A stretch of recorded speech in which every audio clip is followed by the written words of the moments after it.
Hello learners, this is Ritu Sharma. Welcome back to Edu Flight. यहाँ पर हम लोग डिस्कस कर रहे थे DSSB PGT कॉमर्स का प्रीवियस ईयर क्वेश्चन पेपर 2015 का, और ये पार्ट 12 है। इससे पहले मैं 11 पार्ट प्रोवाइड करा चुकी हूँ।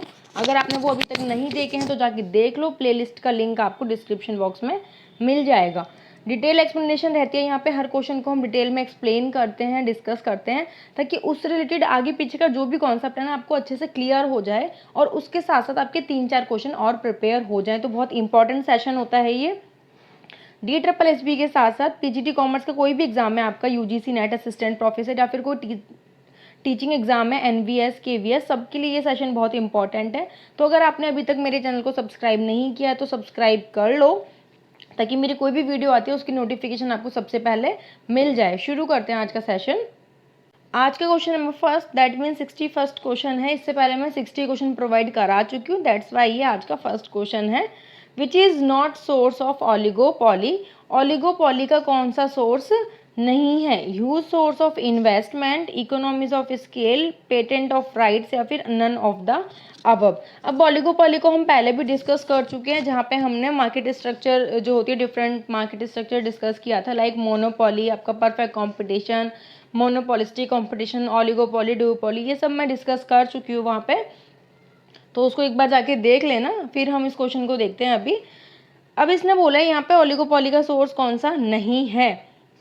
तो देखो, जो ऑलिगोपॉली होती है ना, उसमें हमें ह्यूज सोर्स ऑफ इन्वेस्टमेंट चाहिए होता है, क्योंकि हम हैवी बिजनेस करते हैं। ऑलिगोपॉली के अंदर फ्यू फर्म्स होती हैं जो कि हैवी बिजनेस करती हैं, तो यहाँ पे ह्यूज सोर्स ऑफ इन्वेस्टमेंट तो चाहिए ही चाहिए। तो ये सोर्स है ऑलिगोपॉली का। Next is economies of scale. तो लार्ज स्केल पर जब आप प्रोडक्शन करते हो तो आपको इकोनॉमीज ऑफ स्केल मिल ही जाती हैं। नेक्स्ट है पेटेंट ऑफ राइट। तो पेटेंट ऑफ राइट भी यहाँ पर कहीं कहीं होता है। तो these all things are source of oligopoly. इसने पूछे नॉट सोर्स ऑफ ऑलिगोपॉली। अब यहाँ पे कोई भी ऑप्शन ऐसा नहीं है जो सोर्स नहीं है ऑलिगोपॉली का, तो हमारा ऑप्शन हो जाएगा नन ऑफ द अबव। ये हमारा करेक्ट ऑप्शन हो गया, क्योंकि तीनों ही ऑलिगोपॉली के सोर्सेज हैं। इसको थोड़ा सा पढ़ लेते हैं डिटेल में। Oligopoly is a market situation in which there are few firms selling a homogeneous और differentiated product। few firms होती है जो कि सेल करती है homogeneous या फिर differentiated product। इनके कुछ एग्जाम्पल लाइक आपकी ऑटोमोबाइल लिखा है, ये ऑटोमोबाइल कंपनीज हो गई आपकी, सीमेंट, स्टील, एल्यूमिनियम, या फिर टीवी मैन्युफैक्चरिंग कंपनीज जो होती हैं, ये सब किसके अंदर रहती है? ऑलिगोपॉली के अंदर रहती है, क्योंकि कुछ सिलेक्टेड फर्म्स होती हैं, उनका जो प्रोडक्ट है या तो होमोजीनियस होगा, डिफरेंशिएटेड होगा। अब डिफरेंशिएटेड कैसे? जैसे कि ऑटोमोबाइल कंपनीज है, कुछ ना कुछ डिफरेंस होता है उनके प्रोडक्ट में, या फिर आपकी टीवी कंपनीज हैं, हर टीवी के अपने अलग अलग फीचर्स, क्वालिटीज़ होती हैं, कंपनी अपने हिसाब से बताती हैं। लेकिन कुछ प्रोडक्ट होमोजीनियस होते हैं, लाइक सीमेंट हो गया आपका, स्टील, एल्यूमिनियम, ये क्या होमोजीनियस प्रोडक्ट होते हैं। ओके। अब ऑलिगोपॉली के अंदर कुछ एंट्री बैरियर्स होते हैं। Entry barrier are the one of the important source of oligopoly. Entry barrier का मतलब यहाँ पे है कि कोई भी फॉर्म इजीली यहाँ पर एंटर नहीं कर सकती। The most important barrier of the are economies of scale, patent, access to expensive and complex technology. मतलब लार्ज स्केल पर आपको यहाँ पे प्रोडक्शन करना होता है, तो जो सोर्सेज हैं इकोनॉमी के क्या है? ऑलिगोपॉली के। इकोनॉमीज ऑफ स्केल मिल जाती है आपको, पेटेंट भी दे देती है कभी कभी गवर्नमेंट आपको कि कोई पर्टिकुलर अगर चीज़ में आप कर रहे हो तो। और सबसे बड़ी बात यहाँ पे जो इन्वेस्टमेंट होती है ना, बहुत ह्यूज होती है, इस वजह से सारी जो फर्म है वो एंटर नहीं कर पाती। दैट्स वाई हमारा आंसर था none of the above. Next question देखते हैं। Contribution is a combination of. जो कॉन्ट्रीब्यूशन पढ़ते हैं हम मैनेजमेंट अकाउंटिंग के अंदर, वो क्या होता है? कॉन्ट्रीब्यूशन बेसिकली क्या होता है कि सेल्स के अंदर से जब आप अपनी कॉस्ट को माइनस कर देते हो, बेसिकली वेरिएबल कॉस्ट को माइनस कर देते हो, तो कितना पोर्शन आपका बचता है जो फिक्स्ड कॉस्ट को कवर कर सकता है, वो क्या होता है? हमारा कॉन्ट्रीब्यूशन होता है। अब यहाँ पे ऑप्शन है हमारे पास। Contribution is a combination of fixed cost plus profit, fixed cost plus loss, fixed cost plus variable cost, या फिर फिक्स्ड कॉस्ट प्लस सेल्स। तो अब आप बताइए यहाँ पे राइट ऑप्शन क्या होगा? आपने पढ़ा होगा मैनेजमेंट अकाउंटिंग के अंदर, ये right option is fixed cost plus profit. ये हमारा करेक्ट आंसर है। इसको थोड़ा सा समझते हैं डिटेल में। The contribution margin tells us how much of the revenue will be available after the variable expenses are covered for the fixed expense and net income। Revenue में से जब आप वेरिएबल एक्सपेंसेस को माइनस कर देते हो तो उसके बाद क्या अवेलेबल रहता है आपके पास फिक्स्ड एक्सपेंस को कवर करने के लिए। तो एक पैटर्न होता है कंट्रीब्यूशन कैसे कैलकुलेट करते हैं, जब आप सेल्स में से लेस कर देते हो वेरिएबल कॉस्ट को तो हमारे पास क्या बचता है, कंट्रीब्यूशन बच के आता है। ठीक है, फिर कंट्रीब्यूशन में से जब आप फिक्स्ड कॉस्ट को माइनस कर देते हो तो हमें क्या मिल जाता है, हमारा प्रॉफिट मिल जाता है।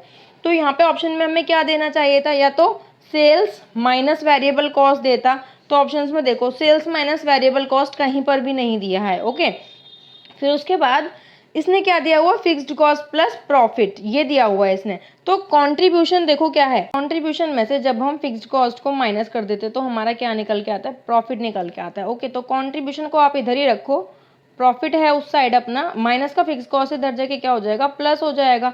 तो कंट्रीब्यूशन क्या है, अगर आप प्रॉफिट के अंदर फिक्स्ड कॉस्ट को भी ऐड कर देते तो भी आप कंट्रीब्यूशन पे पहुंच जाओगे, और यही हमारा ऑप्शन था, तो ये हमारा राइट आंसर हो गया।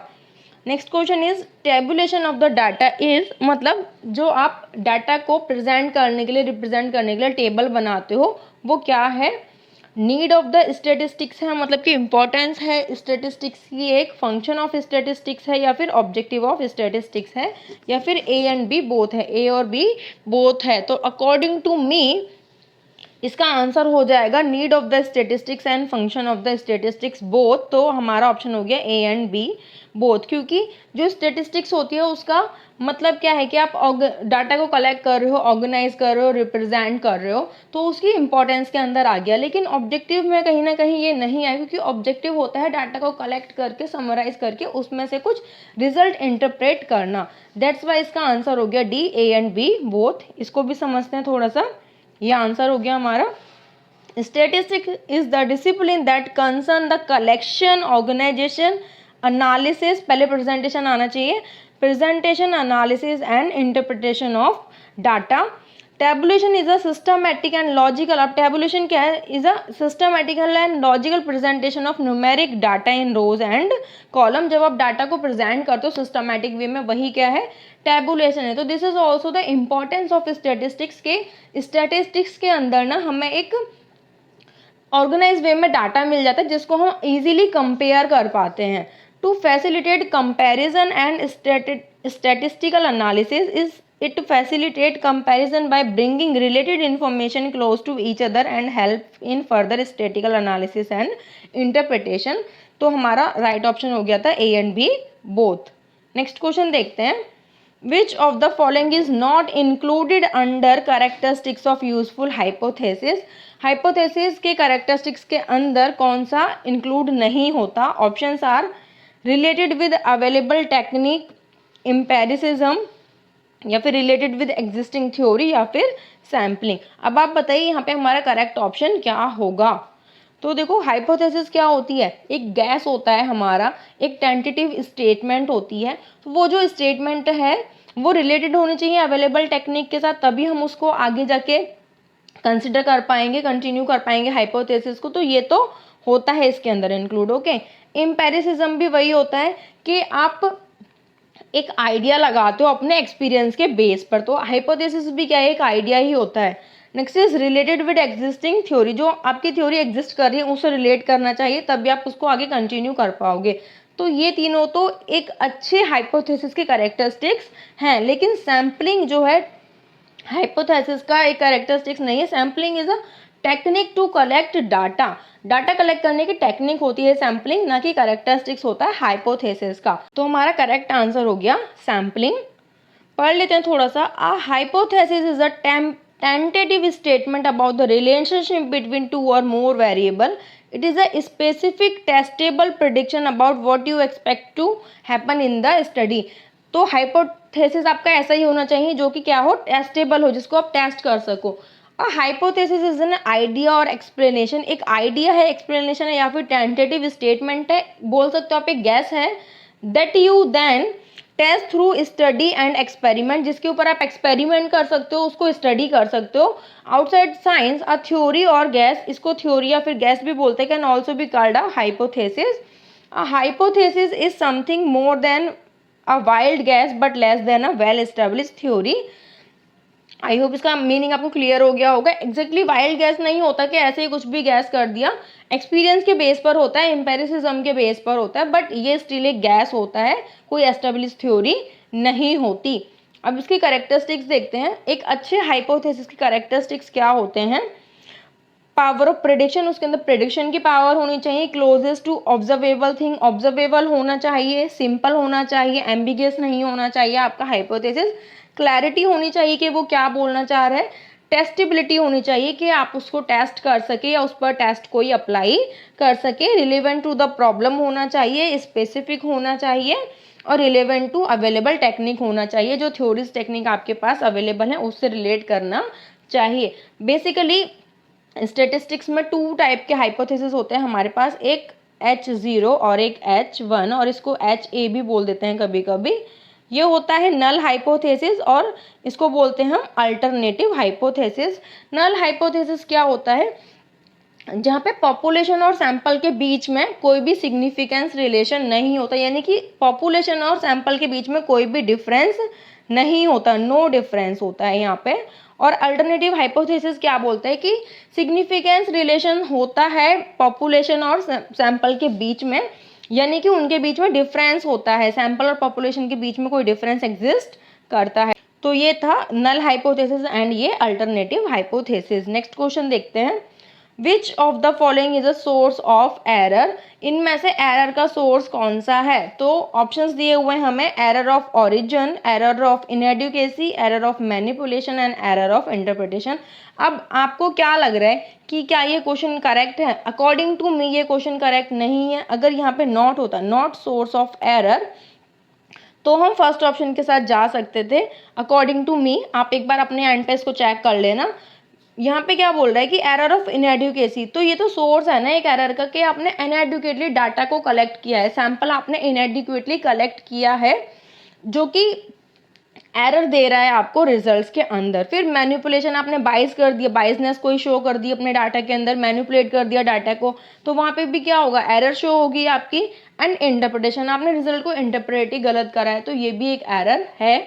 मेरे हिसाब से एरर ऑफ ओरिजिन कोई भी स्टेटिकल एरर का सोर्स नहीं है, तो ये मेरे हिसाब से आंसर हो गया। आप अपने एंड पर सर्च कर लेना, और अगर कुछ और आंसर है तो मुझे भी कमेंट बॉक्स में बताना। फिर भी इसको थोड़ा सा पढ़ लेते हैं। एरर या स्टेटिस्टिकल एरर होता क्या है? Describes the difference between a value obtained from data collection process and the true value of the population. जो डिफरेंस निकल के आता है आपका पॉपुलेशन की वैल्यू में और जो डाटा आपने कलेक्ट किया उसके प्रोसेस से जो रिजल्ट निकल के आता है, उनमें जब डिफरेंस आपको दिखता है तो उसको बोलते हैं हम स्टैटिकल एरर। तो ये था आज का डिस्कशन। आई होप जितना भी हमने डिस्कस किया है आपको अच्छे से क्लियर हुआ होगा। अगर वीडियो अच्छी लगती है तो मुझे कमेंट करके बताया करो, और अपने कमेंट में बताओ कोई भी प्रॉब्लम है अगर आपको, तो उसको हम नेक्स्ट वीडियो में कोशिश करेंगे सॉर्ट आउट करने की। बाकी के क्वेश्चन करते हैं नेक्स्ट वीडियो में। वीडियो अच्छी लगी तो प्लीज़ वीडियो को लाइक करना मत भूलना, सब्सक्राइब कर लेना चैनल को अगर अभी तक आपने नहीं किया है। थैंक यू फॉर वॉचिंग, मिलते हैं नेक्स्ट वीडियो में, तब तक के लिए take care, bye bye, all the best.